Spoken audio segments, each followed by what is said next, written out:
2 വയസ്സിന് താഴെയുള്ള കുട്ടികൾക്ക് കഫ് സിറപ്പ് നൽകുന്നത് നിരോധിക്കാൻ ഇന്ത്യൻ ഫാർമകോപ്പിയ കമ്മീഷൻ നടപടികൾ തുടങ്ങി. 2 വയസ്സിൽ താഴെയുള്ള കുട്ടികൾക്ക് ചുമയ്ക്കും ജലദോഷത്തിനുമുള്ള മരുന്നുകൾ നൽകുന്നതിനാണ് നിരോധനം ഏർപ്പെടുത്തിയിരിക്കുന്നത്. കഴിഞ്ഞ വർഷങ്ങളിൽ കഫ് സിറപ്പിലെ വിഷാംശം മൂലം മധ്യപ്രദേശിലും രാജസ്ഥാനിലും കുട്ടികൾ മരിച്ച പശ്ചാത്തലത്തിലാണ് ഈ നടപടി. ഇന്ത്യൻ ഫാർമകോപ്പിയ കമ്മീഷൻ പുറത്തിറക്കിയ നാഷണൽ ഫോർമുലറി ഓഫ് ഇന്ത്യ 2026 എന്ന കരട് രേഖയിലാണ് ഈ നിർദ്ദേശമുള്ളത്.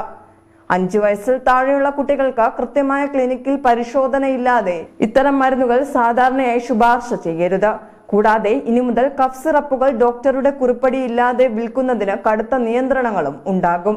മരുന്ന് കമ്പനികൾ ഓരോ ബാച്ചും വിപണിയിൽ ഇറക്കുന്നതിന് മുമ്പ് കൃത്യമായി പരിശോധിക്കണമെന്ന് സർക്കാർ കർശന നിർദ്ദേശം നൽകിയിട്ടുണ്ട്. ചെറിയ കുട്ടികളിലെ ചുമ ശരീരം സ്വയം പ്രതിരോധിക്കുന്നതിന്റെ ഭാഗമാണെന്നും അതിനാൽ മരുന്നുകൾക്ക് പകരം ആവി ശ്വസിക്കുകയോ ഡോക്ടറുടെ നിർദ്ദേശപ്രകാരം മാത്രം മരുന്നുകൾ നൽകുകയോ ചെയ്യണമെന്ന് ആരോഗ്യ വിദഗ്ധർ ശുപാർശ ചെയ്യുന്നു.